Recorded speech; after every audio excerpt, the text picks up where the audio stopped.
Facebook payment কমিয়ে দেওয়ার পর কিছু কিছু দাদা দিদিভাই এমনকি যারা আমাদের চেয়ে ছোট এবং আমার চেয়ে বড় আছে তারা অনেকে দাদা দিদিভাই মামা জ্যাঠা কাকা পিসি যারা হোক না কেন সবার শুধু একটাই বক্তব্য, কি বক্তব্য?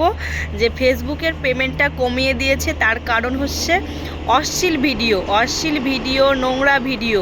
যারা নোংরা ভিডিও করছে তাদের কারণে নাকি এইসব মানে ফেসবুকের পেমেন্টগুলো কমিয়ে দিয়েছে। আচ্ছা দিদিভাই দাদাভাই, তোমাদেরকে বলছি, তোমরা বুকে হাত দিয়ে বলতে পারবে যে তোমরা নোংরা ভিডিও দেখো না? তোমরা নোংরা কোনো ভিডিও দেখো না? তোমরা নাকি নোংরা ভিডিও কারোর সামনে চালাতে পারো না? তোমরা নাকি কোথাও যখন ভিডিও একটা ফোনটা যখন তোমরা অন করো তখন নাকি কারোর সামনে তোমরা দেখতে পারো না কোনো ভিডিও চালালে? আচ্ছা তোমরা বলো তো, লুকিয়ে লুকিয়ে ঘরে বসে শুয়ে শুয়ে দেখো না তোমরা নোংরা ভিডিও? তোমরা নোংরা ভিডিও দেখো না? আবার তোমরা নোংরা ভিডিওর নামে কথা বলছো যে নোংরা ভিডিও যারা করে তাদের নিয়ে তোমরা কথা বলছো, তাদের জন্যই নাকি ফেসবুক পেমেন্ট কম করে দিয়েছে। কেন ভাই, তাদেরকে নিয়ে কথা আসবে কেন? সেই নোংরা ভিডিওগুলো তোমরা দেখো সেই জন্যই তারা বেশি ভাইরাল হয়, আর তাদের সেই জন্যই সেই ভিডিওগুলো সবার ফোনে ফোনে যায়। আজকে যদি তোমরা সেই ভিডিওগুলো না দেখতা, তাহলে যদি সেই ভিডিওগুলো দেখবা, নোংরা যেগুলো ভিডিও আছে সেগুলো ভিডিওর নিচে লাখ লাখ মিলিয়ন ভিউজ এবং সেইগুলোকেই লোকে বেশি শেয়ার করে আর সেইগুলোই বেশি ভাইরাল হয়। তোমরা যদি আজকে নোংরা ভিডিওগুলো না দেখতে তাহলে লোকের ফোনে যেত না। তুমি যদি ভিডিও শেয়ার না করতে তাহলে আমার কাছে এসে পৌঁছতো না। আমি যদি ভিডিও না শেয়ার করতাম তোমার কাছে গিয়ে পৌঁছতো না। তাহলে দোষ কাদের হচ্ছে, আমাদের না ওদের?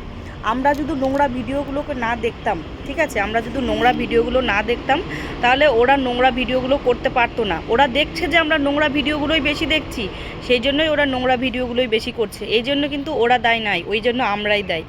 এই জন্য ওদেরকে দোষ দেওয়ার কোনো কারণই নেই। আমি এখন ফেসবুক খুললে শুধু এটাই দেখতে পাচ্ছি যে সবাই নাকি যারা নোংরা ভিডিও করছে তাদেরকে নিয়েই সবাই বলছে নাও বানাও নোংরা ভিডিও, নাও বানাও, কত আর বানাতে পারবা নোংরা ভিডিও, ফেসবুক পেমেন্ট কমিয়ে দিয়েছে। আচ্ছা ভাই, ফেসবুক পেমেন্ট ওদের জন্য কমায়নি, ফেসবুকের নিজস্ব কিছু কারণের জন্যই তারা পেমেন্ট মানে কমিয়ে দিয়েছে। তো সেটা আগামীকাল হয়তো বাড়িয়ে দিবে, কিন্তু তাদেরকে নিয়ে এত কিসের মাথা ব্যথা তোমার? আমরা যদি না দেখতাম নোংরা ভিডিও তাহলে নোংরা ভিডিও তারা করার সুযোগ পেত না। আমরা যেহেতু বেশিরভাগ নোংরা ভিডিওগুলোই দেখি সেই জন্য তারা নোংরা ভিডিওগুলোই বানাচ্ছে। তো সেটা নিয়ে কোনো কারো কথা মানে কেন আসবে সেটা আমি বুঝতে পারছি না, ঠিক আছে? তো এটাই আমি ফেসবুক খুলে বারবার করে দেখতে পাচ্ছি সবাই শুধু নোংরা ভিডিওর পিছে পড়েছে। কেন ভাই, নোংরা ভিডিওর পিছনে পড়ে তোমাদের কী লাভ? তোমরা তো সেটাই দেখো। তুমি বলতে পারবা মুখে হাত দিয়ে, নিজের মনে হাত দিয়ে, বুকে হাত দিয়ে যে তোমরা নোংরা ভিডিও দেখো না? হয়তো লোকের সামনে দেখো না, ঘরে বসে একা একা তোমরা দেখো না, বলতে পারবা তোমরা দেখো না? তো যদি বলতে পারো তাহলে আমাকে কমেন্টে অবশ্যই বলো যে তোমরা নোংরা ভিডিও দেখছো না। সবসময় ওদের দোষ কেন আসবে? বলো? দোষ আমাদেরই। আমরা নোংরা ভিডিওগুলোকে বেশি সাপোর্ট করি, সেই জন্যই ওই সব ভিডিও আমাদের কাছে আসে। কথাটা কি আমি ভুল বললাম? তোমরা আমাকে বলো তো কথাটা আমি ভুল বলেছি কিনা, কমেন্টে অবশ্যই বলো কথাগুলো। আমি কি ভুল বলেছি একটা কথাও?